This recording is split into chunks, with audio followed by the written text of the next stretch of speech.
그동안 바른미래당은 청와대의 계속된 인사검증 실패에 대한 책임 추궁과 인사청문 보고서가 채택되지 못한 후보자에 대해서 지명철회나 자진사퇴를 지속적으로 요구했습니다.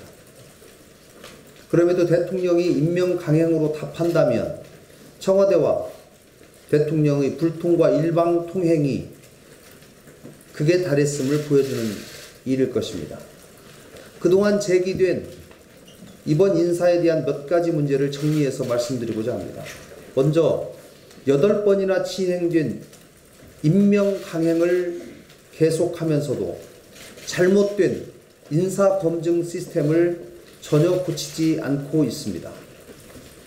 검증 시스템을 고치겠다고 했지만 만 2년이 다 되도록 전혀 고쳐지지 않았습니다.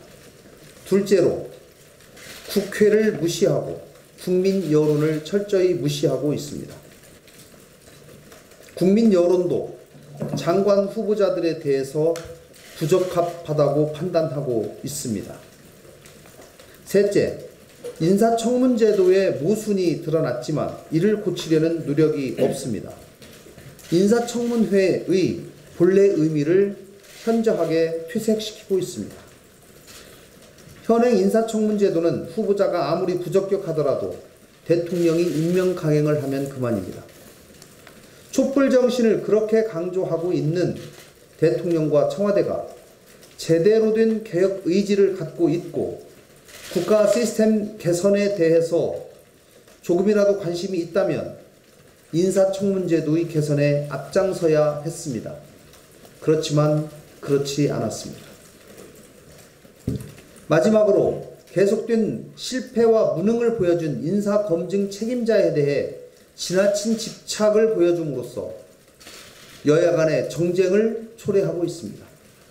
이것은 원활한 국정 운영에 초점을 둔 것이 아니라 청와대와 여당의 정치적 이익을 우선으로 하고 있는 것입니다.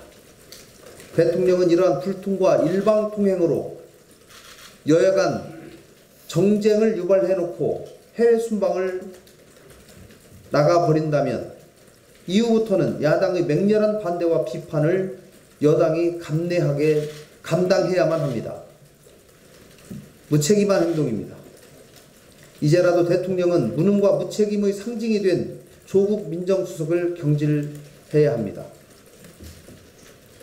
조국 수석을 사정기관을 담당하거나 인사검증 업무를 담당하는 민정수석에서 제외시켜서 꼭 필요하다면 사법개혁위원장으로 임명하십시오. 그러나 민정수석은 아닙니다.